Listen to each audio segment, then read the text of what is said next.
व्यास जी सुखदेव से कहते हैं कि हे राजा, देखते देखते कौरव 100 भाई थे, 99 भाई वीर गति को प्राप्त हो गए। अकेला दुर्योधन जो सबसे बड़ा था, वो भी भीम की गदा के प्रहार से जंघा टूट चुकी है और मरने के समय बिल्कुल नजदीक आ गया है उसका भी।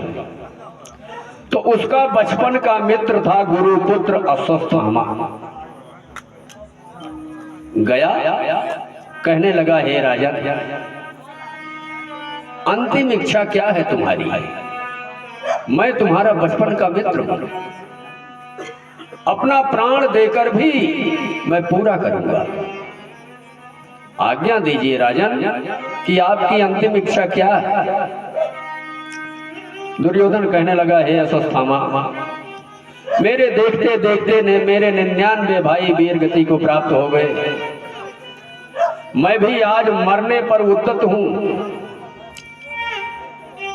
और मेरे शत्रु पांडव जो हैं वो 5 के 5 शेष हैं, उनमें से कोई मरा नहीं। इस बात का मुझे बहुत दुख है। अगर तू उन 5 में किसी एक का शीश काट कर ले आ दे तो मेरी आत्मा को शांति मिलेगी। बचपन का मित्र अश्वत्थामा कहता है, मित्र तुम एक की बात कर रहे हो, मैं तुम्हें वचन देता हूं कि 5 पांडवों का शीश काट कर अभी ले आता हूं, मैं आपके चरणों में रख देता हूं। संकल्प लेकर जाता है, रात्रि के समय जाता है और सोचता हुआ जा रहा है कि वचन तो मैं दे दिया, 5 अद्वितीय वीर हैं, उनका शीश मैं काट कर कैसे ला सकता? लड़कर तो मैं पाऊंगा नहीं शीश उनका, तो लड़ाई में जीतूंगा नहीं। तो कपट की सोचने लगा, देखता जा रहा तो रात में एक उल्लू जो है उसको रात में ही दिखाई देता है, वो अपना शिकार रात में करता है।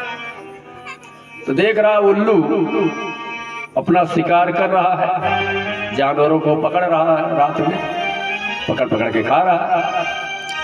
तो सोचा बस ये काम बढ़िया है। उसने उल्लू को ही गुरु बना लिया, उसी से प्रेरणा लिया कि जैसे रात में ये शिकार कर रहा है, ऐसे मैं जाके पांडवों का रात में ही शीश काट कर लेकर चला आऊंगा। तो भाई गुरु करा जान के और पानी पिया छान के। जब उल्लू को गुरु बने ले गया तो तुम्हें खंदकन में गिराया ले जाए, लेकिन यही काम किया अश्वत्थामा, इस उल्लू को गुरु बना लिया और गए। और 5 पांडव ना मिलके, क्योंकि उनके साथ भगवान है, जिसके साथ भगवान है हमारे साथ हैं रघुनाथ, तो किस बात की चिंता। तो 5 पांडव तो निर्भय होकर सो रहे हैं और वो युद्ध की अंतिम रात्रि है, अभी युद्ध समाप्त नहीं हुआ, अंतिम रात्रि है। तो लेकिन भगवान को चिंता है पांडवों की, पांडवों को अपनी चिंता कोई नहीं है, युद्ध समाप्त हो गया, सो रहे हैं। लेकिन भगवान आए, बोले भैया ये सोने वाली रात्रि नहीं है, अभी तुम्हें मुकुट थोड़ो मिल गया है, सिंहासन, अरे अभी युद्ध खत्म कहाँ हुआ, अभी दुर्योधन जीवित ही है और निर्भय होकर सो रहे हो, उठो। कहाँ के सो? चलो मैं दिखा के लाता हूं कौन सा वीर किस जगह पर वीर गति पाया है। नहीं तो बहाना किसी तरह हटाना है यहाँ पांडवों को, तो चलो भैया मैं दिखा के लाता हूं कौन सा वीर किस जगह पर वीर गति प्राप्त किया है। चलो चलो चलो लेकर पांडवों को चले गए। और इधर अश्वत्थामा आता है तो पांडव के जो 5 पुत्र थे द्रौपदी के, ये द्रौपदी के 5 पुत्र हैं, क्योंकि युधिष्ठिर का पुत्र युधिष्ठिर की तरह है, सभी वीर हैं भाई, वहां युद्ध में लड़ने के लिए आए हैं। भीम का पुत्र भीम की तरह है, अर्जुन का अर्जुन की तरह है। तो अश्वत्थामा इसलिए अंधेरे में जान नहीं पाया कि ये पांडव है या पांडव पुत्र। इन पांचों बालकों का शीश काट कर गठरी में गठिया कर और बहुत खुश होकर प्रसन्न होकर यहां से चलता है कि मैं अपना वचन पूरा कर। देखते ही हमारे राजा जो है वो प्रसन्न हो जाएंगे दुर्योधन। लेकिन जब पहुंचता है तो एक बार तो देखा, जैसे गठरी देखा दुर्योधन खून चू रहा है, प्रसन्न हो गया कि मेरी इच्छा इसने पूरी कर दिया। कोई नहीं कर पाया लेकिन इसने कर दिया। लेकिन जब आगे आया अश्वत्थामा तो दुर्योधन कहने लगा कि अश्वत्थामा, मैं समझ गया कि तुमने अपना संकल्प पूरा कर लिया। ऐसा करो, सबसे पहले मुझे भीम का शीश दो मेरे हाथ में। अपने उस गठरी से मैं जान गया कि तुम पांचों पांडवों का शीश ले आए हो सीधा गठरी, तो उस भीम का शीश मुझे सबसे पहले दो। मेरा प्रतिद्वंदी जो है वो भीम ही था। तो जब ये हाथ में उस भीम पुत्र का जो है शीश दिया अश्वत्थामा, तो दुर्योधन जब उसे दबाया, क्योंकि ये भी अद्वितीय वीर था, तो पिच करके, वो बहुत नरम था क्योंकि बालक का था, भीम का तो था नहीं शीश, तो पिच करके वो पिघल गया। इस पर दुर्योधन को बहुत दुख हुआ। बोला, अरे अश्वत्थामा, तूने तो पांडव पुत्रों का शीश काट लाया, तूने मेरी जड़ ही काट दिया, मेरे पितरों को जल देने के योग्य ही किसी को नहीं छोड़ा। मेरी शत्रुता पांडवों से थी, इन पांडु पुत्रों से नहीं थी।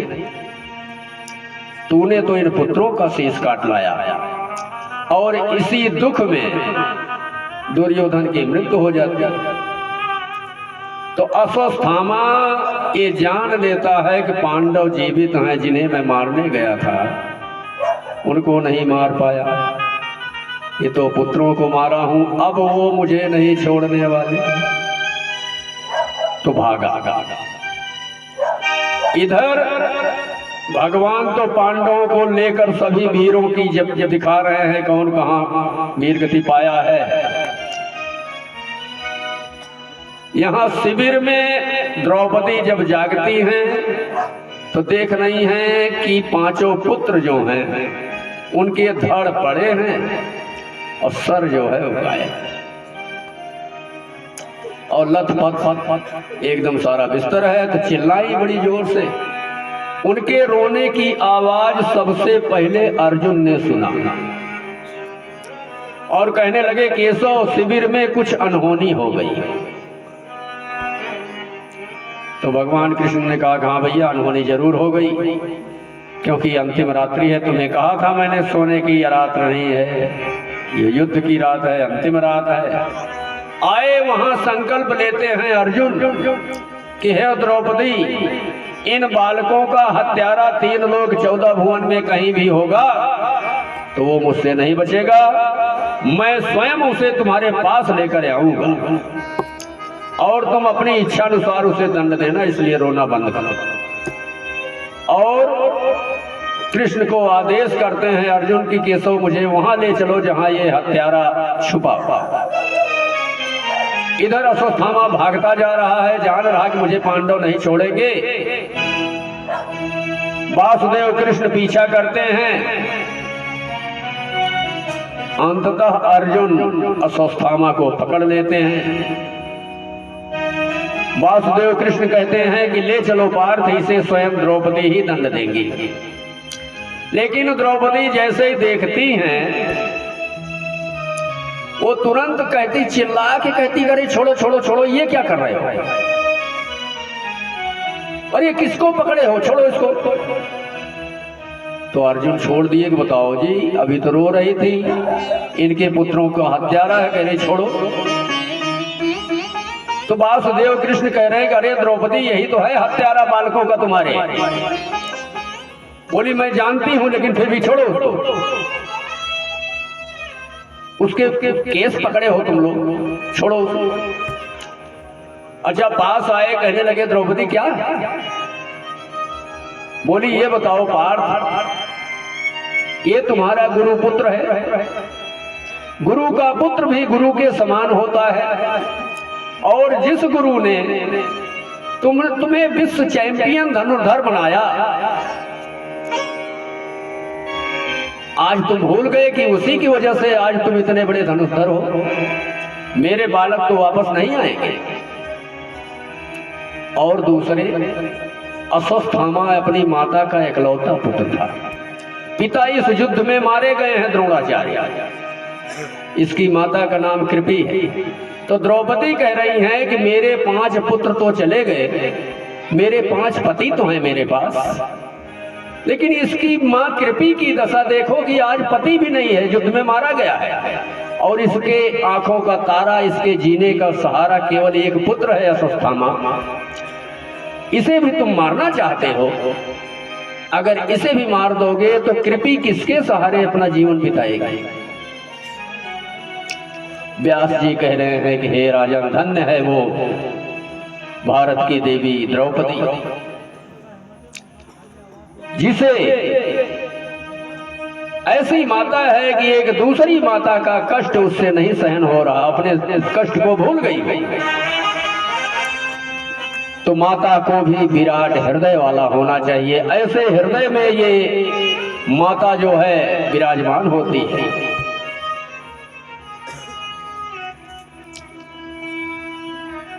पूजन की विधि व्यास जी बता रहे हैं। नवरात्रे में, नवरात्र जो ये देवी भागवत महापुराण है, बड़ी अपरिचित कथा है, जबकि बहुत ज्ञानमयी है। पूरी तरह ये वैष्णव का सारा मार्ग है इसे। और देखो, देवता हमारा वैष्णव है। अच्छा, वैष्णव किसको कहते हैं? देखो, वैष्णव पर कई बातें हैं। अच्छा, ज्ञानी लोग होते, हमें कुछ ज्ञान की बात भी करने की इच्छा होती है। वैष्णव कुछ मनीषी कहते हैं, इसका शुद्ध नाम है विष्णु। 29 जो साल में 29 व्रत धारण करता हो वो वैष्णव।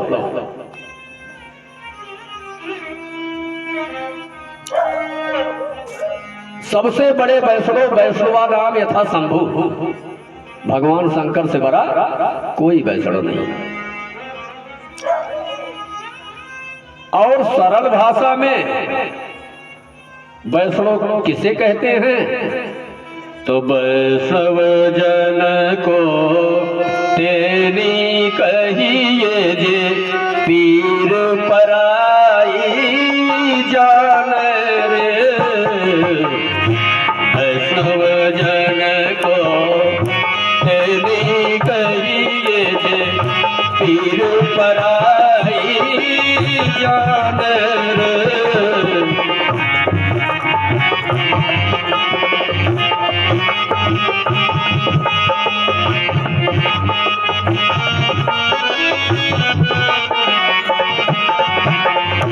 वैष्णव जन को तेरी कहिए जे पीर पराई जान रे।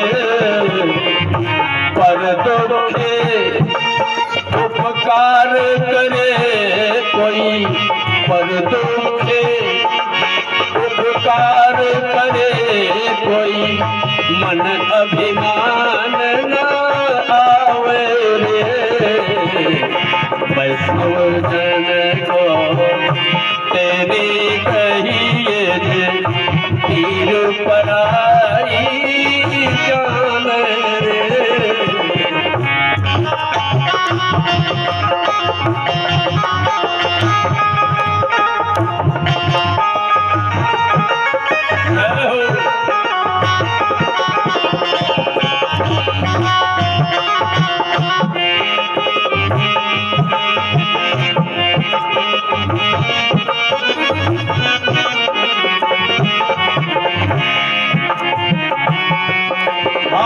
सकल लोक में सहुने बंदे, सकल लोक में सहुने बंदे, निंदा करे ना कीनी रे। सकल लोक में सहुने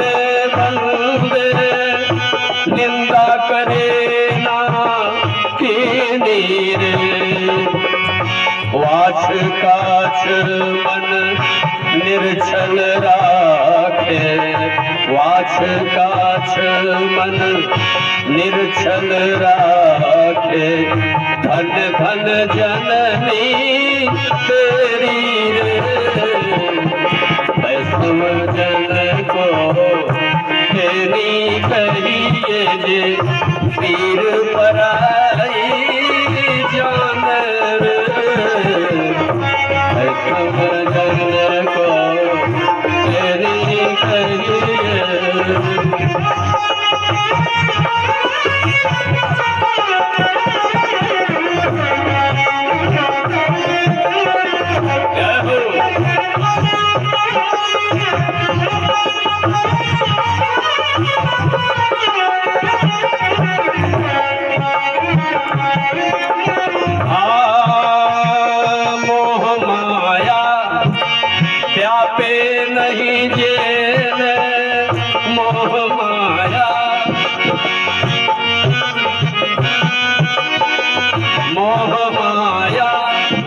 व्यापे नहीं जेने, दृढ़ वैराग्य जेने मन मेरे,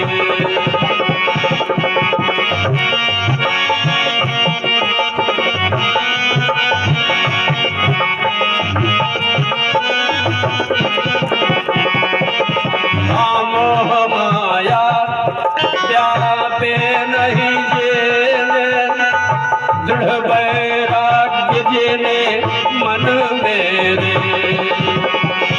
जिह्वा थकी असत्य न बोले, जिह्वा थकी असत्य न बोले, कुल एक तेरो कार्या रे, वैष्णव जन को तेरी कहिए जे, पीर पराई जान रे, हर दुख में उपकार करे कोई, हर दुख में उपकार करे कोई,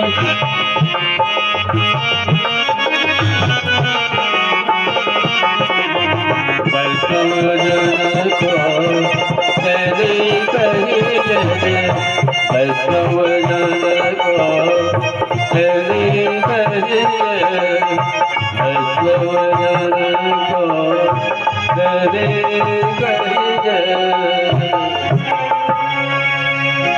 तो भाइयों बहनों, परम वैष्णव कौन है? जिसके अंदर भक्ति है, वैराग्य है, दूसरे के प्रति संवेदना है, दया है, उसी को वैष्णव कहते हैं। ऐसा नहीं, वैराग्य का अर्थ ये नहीं कि हम किसी चीज से लगाव ना करें, लेकिन ऐसा भी लगाव ना करें कि बस उसी में रह जाए। देखो, संसार में हमारी अपनी और पराई सारी चीजें हैं, लेकिन उनमें आसक्ति ना हो। आसक्ति किसको कहते हैं? कि जो साथ जाएगा। अगर तुम इनमें आसक्त हो गए तो इसी में रह जाओगे।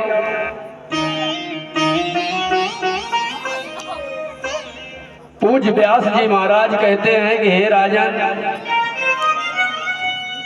एक थे भरत। महाराज भरत अपने भारत के ही राजा थे। महाराज भरत के नाम से ही अपने देश का नाम भारत पड़ा। इससे पहले अपने देश का नाम था अजनाब खंड। तो ये भरत जो हैं, ये महाराज दुष्यंत के पुत्र थे। अपने यहाँ 3 भरत हुए हैं। एक ये दुष्यंत के पुत्र भरत, एक दशरथ के पुत्र भरत, और ये जो कथा सुनाने जा रहे हैं व्यास जी, ये भी भरत हैं। ये ऋषभ देव के पुत्र हैं। 3 भरत। तो इनकी कथा क्यों सुना रहे हैं? इनसे हमें ये शिक्षा मिलेगी इनकी कथा से कि संसार में सारी वस्तुएं, सारा सब कुछ हमारा है, लेकिन हम उसे एकदम अपना ऐसा ना समझें कि वो उसके लिए हम कमजोरी हमारी बन जाए। नहीं, भरत जी बड़े ज्ञानी थे, इतने ज्ञानी थे कि ये ऐसा नाटक करने लगे कि लोग हमें मूर्ख समझें, परिवार भी मूर्ख समझे। देखो, मूर्ख की पूजा घर में होती है, विद्वान की पूजा समाज में होती है, लेकिन जो मूर्ख होगा घरे मुखे बड़ी कदर रहे। हे भैया गोरा निकाल लिया, दुगरो बहाल लिया, हे भैया जा भैंसे खोल चलाओ, काय मतलब सब अलहे रहे तो और सबके काम हो।